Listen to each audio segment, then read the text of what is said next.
the social networking sites. You know, there's a lot of debate going on, at least amongst the community that I know on Facebook, about whether it's haram or halal, whether it's got potential for dawah, whether it's got potential to propagate Islam, or whether it's something negative where the Muslim youth are getting misled by it. What's your view on that? In Islam, you have things that are haram and things that are wajib. I'm going to go to extremes. Things you must not do, things you must do. In between, there are a whole lot of categories, because it's not just yes and no on everything. Most of the things in the dunya are already halal anyway. So if you're really sincere to Allah and you want to worship Him, it's on His terms. So anybody who's making up anything, I don't care if they made it up yesterday, or if they made it up 1,000 years ago, or if they made it up the day after the Prophet ﷺ died, it still is unacceptable, because it's not based on the Quran and the Sunnah. Make sense? So I'm saying everything's halal in this life unless you know it's haram. And this is a big problem. You know, and when you got people making money and position and power, all by saying haram, haram, haram, you have to do it our way. And if it's not slaughtered like this, you can't eat it. If it's not this, you can't. But Allah said in the Quran it's halal. But you're saying no, it's not because. And you say, well, wait a minute.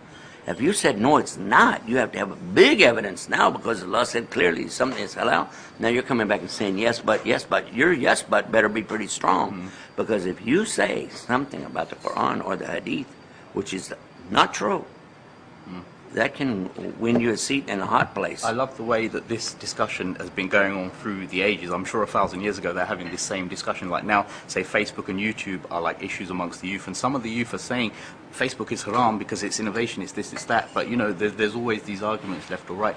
I'm glad that you've like helped clarify that, because I certainly feel a lot more easier about using Facebook now, inshallah. But here, let us come back the other way. I will tell you that a lot of stuff that's on Facebook, MySpace, and those kind of what do you call social networking sites? Social network sites.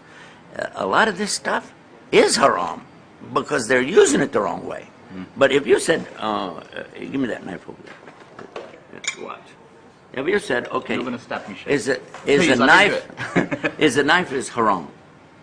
It depends what you're going to do with it. This one was used for spreading jelly and butter. It can be used for cutting your food. It can be used for many wonderful things. But the minute somebody's using it to kill people, okay, the knife itself never became haram. Even when it was killing an animal, killing some, what became haram is the one doing the action. Person with the intention behind it, yeah. Yeah. Well, the person, he did something wrong, but the knife is innocent. And so the TV is innocent, the internet is innocent.